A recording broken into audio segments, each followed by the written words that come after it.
días. ¿Cómo están? Ha sido increíble, ¿verdad?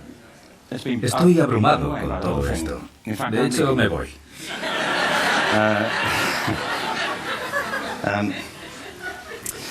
Se han mencionado 3 temas en este congreso que tienen que ver con lo que quiero decir. Uno es la extraordinaria creatividad en todas las conferencias que hemos escuchado y en todas las personas que están aquí, tanto por su variedad como por su alcance. El segundo es que no tenemos ni idea de lo que va a suceder en el futuro. Ninguna idea de cómo va a resultar esto. A mí me interesa la educación. De hecho, creo que a todos nos interesa. ¿No es cierto? Miren, esto es muy curioso. Si estás en una fiesta y dices que trabajas en educación, bueno, si trabajas en educación no vas muy a menudo a fiestas. No te invitan. Y es extraño. Nunca te vuelven a invitar. Es raro. Pero si vas y alguien te pregunta ¿en qué trabajas? Y dices que en educación, ves cómo se ponen pálidos y piensan, oh Dios, ¿por qué a mí? Para una noche que salgo.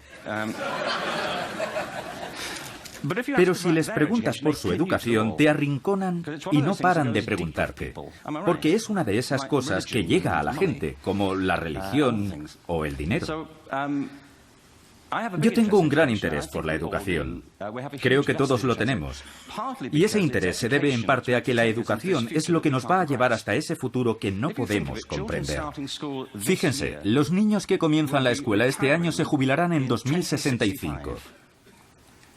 Nadie tiene una pista, a pesar de todos los expertos a los que hemos escuchado estos últimos días, de cómo va a ser el mundo en 5 años. Y sin embargo se supone que educamos a los niños para ese mundo. Así que creo que hay una gran incertidumbre. Y lo tercero es que todos estamos de acuerdo en las extraordinarias capacidades que tienen los niños.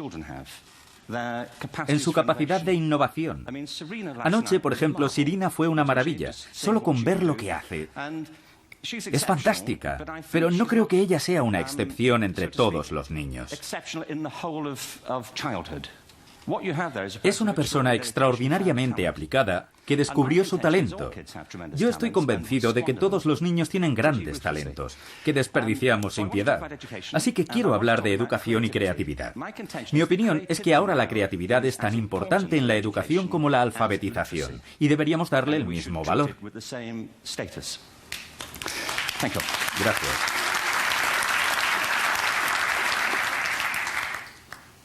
Por cierto, eso fue todo. Muchísimas gracias. Así que me quedan 15 minutos. Bueno, yo nací en... No. Hace poco me contaron una historia sobre una niña de 6 años que se sentaba en la parte de atrás de la clase. Su profesora comentaba que nunca prestaba atención, pero que en clase de dibujo sí. Así que se acercó a ella y le preguntó, ¿qué estás dibujando? Y le dijo, estoy dibujando a Dios. Pero nadie sabe cómo es Dios, respondió la profesora. Y la niña contestó, lo sabrán en un minuto.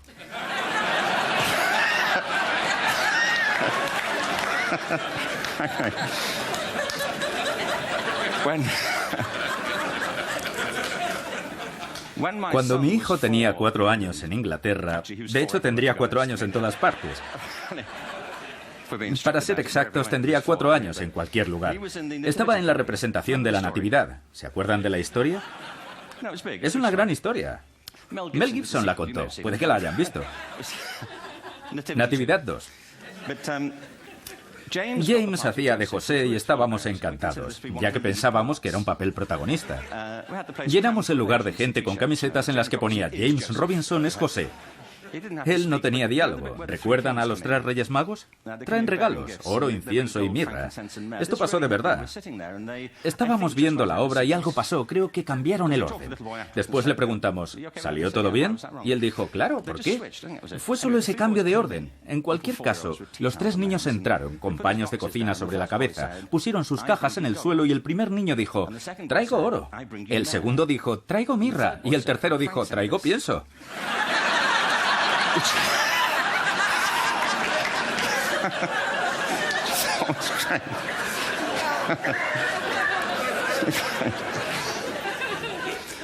Con esto quiero decir que los niños se arriesgan. Si no saben hacer algo, lo intentan. ¿Verdad? No tienen miedo a equivocarse. No estoy diciendo que equivocarse sea lo mismo que ser creativo. Lo cierto es que si no estás dispuesto a equivocarte, nunca se te va a ocurrir algo original. Si no estás abierto a equivocarte. Pero cuando llegan a adultos, la mayoría de los niños ha perdido esa capacidad. Tienen miedo a equivocarse. Y por cierto, dirigimos así nuestras empresas. Estigmatizamos los errores. Hemos creado sistemas educativos en los que cometer errores es lo peor que te puede suceder. Y el resultado es que estamos educando a la gente para que abandone sus capacidades creativas. Picasso dijo que todos los niños nacen artistas. El problema es seguir siendo artistas al crecer. Estoy convencido de que no nos volvemos más creativos al crecer, sino más bien al contrario. La educación nos hace menos creativos. ¿Y por qué es así? Yo vivía en Stratford-on-Avon hasta hace 5 años que nos mudamos a Los Ángeles. ¿Se pueden imaginar lo suave que fue ese cambio? De hecho, vivíamos en un lugar llamado Snitterfield, a las afueras de Stratford, donde nació el padre de Shakespeare. Seguro que nunca habían pensado que Shakespeare tuviera un padre. Y eso es porque nunca pensaron en Shakespeare de niño.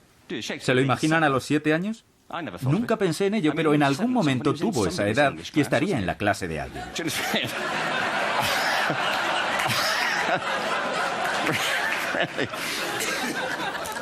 Qué incómodo debía ser.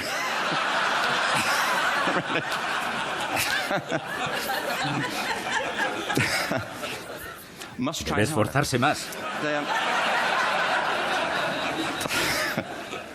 Su padre le diría, vete a la cama. Deja ya ese lápiz. Y no hables así. Nos confundes a todos.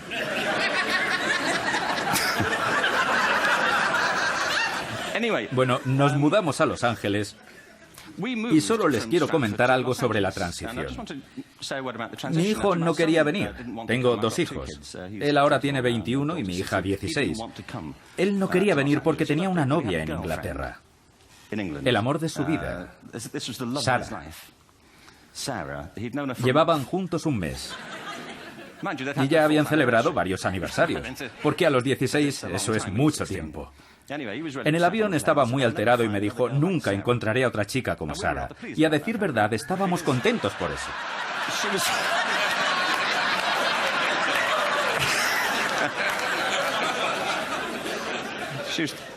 Ya que ella fue la razón por la que dejamos el país.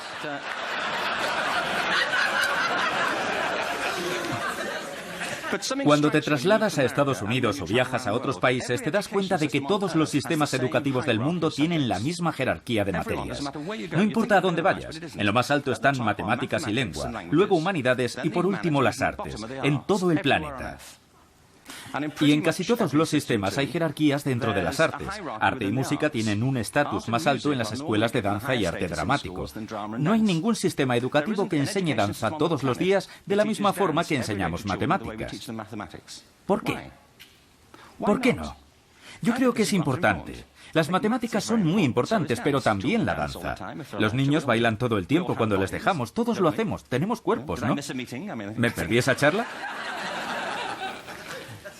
Lo que ocurre es que cuando los niños crecen los educamos progresivamente de cintura hacia arriba y después nos concentramos en sus cabezas, en un lado de la cabeza.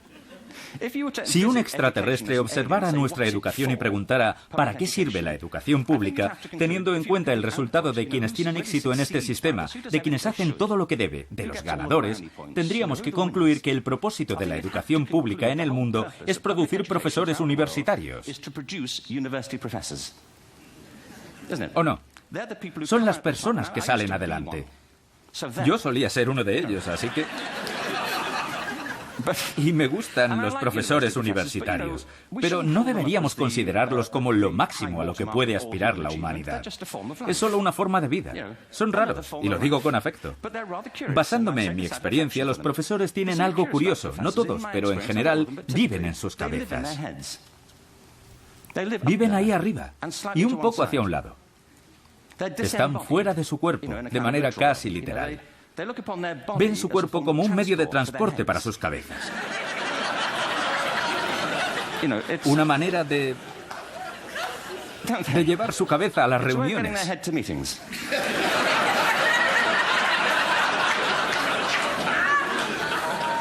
Si quieren presenciar alguna experiencia extracorporal, acudan a una conferencia de académicos y cuélense en la discoteca la última noche.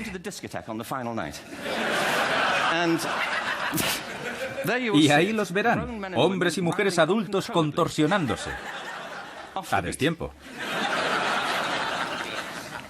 Y deseando que termine para ir a casa a escribir un artículo.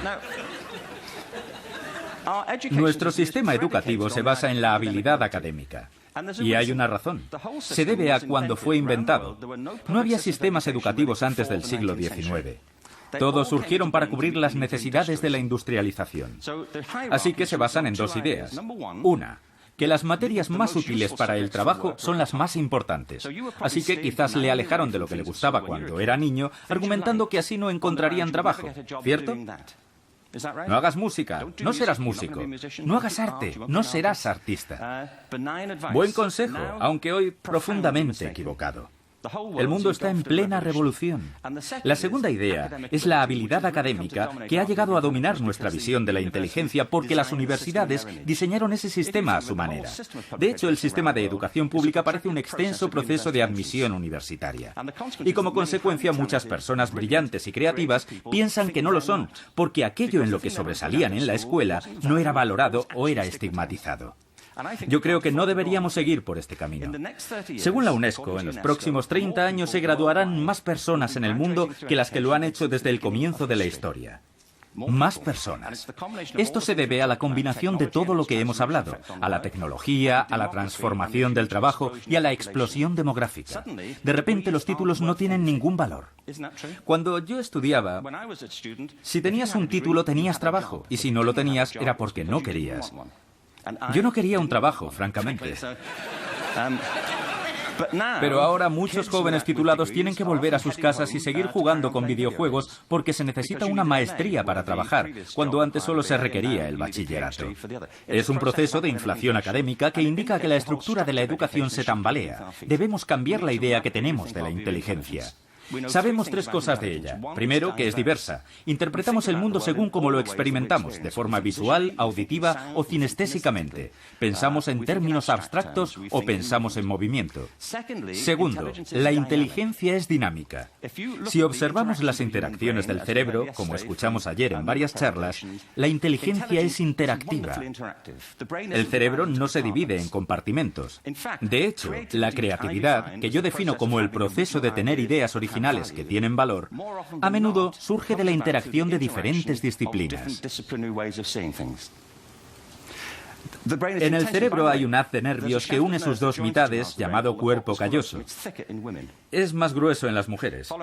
Siguiendo con lo que dijo Helen ayer, creo que quizás por eso las mujeres son capaces de hacer varias cosas a la vez. Hay muchas investigaciones, pero yo lo sé por mi experiencia personal. Cuando mi esposa cocina, no muy a menudo, por suerte. No, ella cocina bien algunas cosas, pero a la vez que lo hace, habla por teléfono, habla a los niños, pinta el techo, opera a corazón abierto. Si cocino yo, la puerta está cerrada, los niños fuera, el teléfono descolgado y me enfado si ella viene. Terry, por favor, intento freír un huevo.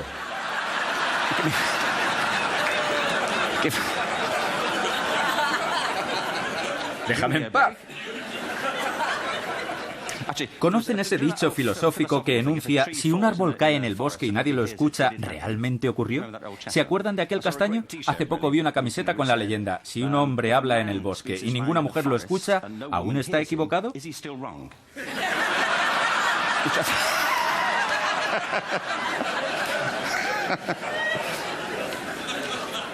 Y lo tercero es que la inteligencia es única. Estoy escribiendo un libro que se titula Epifanía y recoge una serie de entrevistas sobre cómo algunas personas descubrieron su talento. Un tema que me fascina y que surgió por una conversación que tuve con una mujer de la que quizás no hayan oído hablar. Se llama Gillian Lynn. ¿Les suena?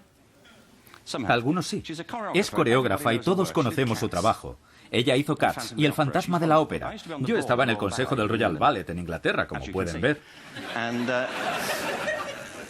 Comí con Gillian un día y le pregunté, ¿cómo llegaste a ser bailarina? Y ella me contó que no era buena estudiante. Entonces, en los años 30, escribieron a sus padres de la escuela diciendo, creemos que su hija tiene un trastorno de aprendizaje. Ella era nerviosa y no se podía concentrar. Hoy lo llamarían déficit de atención, pero eran los años 30 y no se conocía ese trastorno.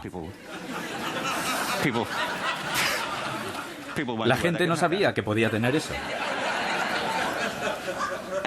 Gillian fue con su madre a un especialista. Era una habitación de paneles de roble y a ella la sentaron en una silla, en un rincón. Estuvo ahí durante 20 minutos mientras el médico y su madre hablaban de los problemas que tenía en la escuela, que si molestaba a los niños, no hacía los deberes, etc. Al final, el médico le dijo, Gillian, he escuchado a tu madre y necesito hablar en privado con ella. Espera aquí, que enseguida volvemos. Y se fueron. Pero al salir, él encendió la radio que estaba sobre su escritorio y le dijo a su madre, vamos a observarla. Gillian se levantó y comenzó a moverse al ritmo de la música. Entonces el médico le dijo a su madre, señora Lynn, su hija no está enferma, es una bailarina. Llévela a una escuela de danza. Le pregunté, ¿qué pasó? Ella dijo, me llevó y fue maravilloso. Aquel lugar estaba lleno de personas como yo. Gente que no se podía estar quieta, que tenía que moverse para pensar. Practicaban ballet o danza contemporánea. Luego entró a la escuela del Royal Ballet, se convirtió en solista y tuvo una carrera brillante con el Royal Ballet. Más tarde se graduó y fundó su propia compañía y conoció a Andrew Lloyd Webber. Ella ha sido la responsable de algunas de las obras musicales más exitosas de la historia. Ha hecho disfrutar a millones de personas y es multimillonaria. Otro médico quizá la habría medicado y le habría dicho que se calmara.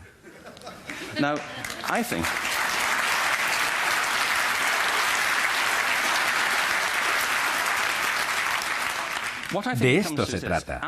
Al Gore habló la otra noche sobre ecología y sobre la revolución iniciada por Rachel Carson. Yo creo que nuestra única esperanza para el futuro es adoptar una nueva concepción de la ecología humana para reconstruir y volver a creer en la riqueza de la capacidad humana. Nuestro sistema educativo ha explotado nuestras mentes como nosotros lo hacemos con la tierra, buscando recursos. Pero en el futuro esto no servirá.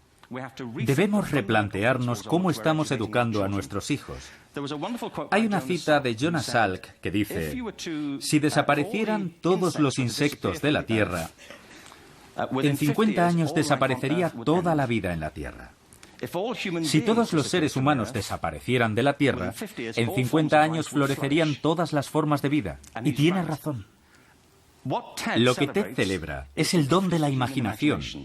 Debemos usar este don sabiamente para poder evitar algunas de las situaciones de las que hemos hablado. Y la única forma es prestando atención a nuestra capacidad creativa y viendo en nuestros hijos la esperanza que representan. Nuestra tarea es educarlos como seres completos para que puedan enfrentarse al futuro. Quizá nosotros no veamos ese futuro, pero ellos sí lo verán. Y nuestro trabajo es ayudarles a que saquen provecho de él. Gracias. Bravo.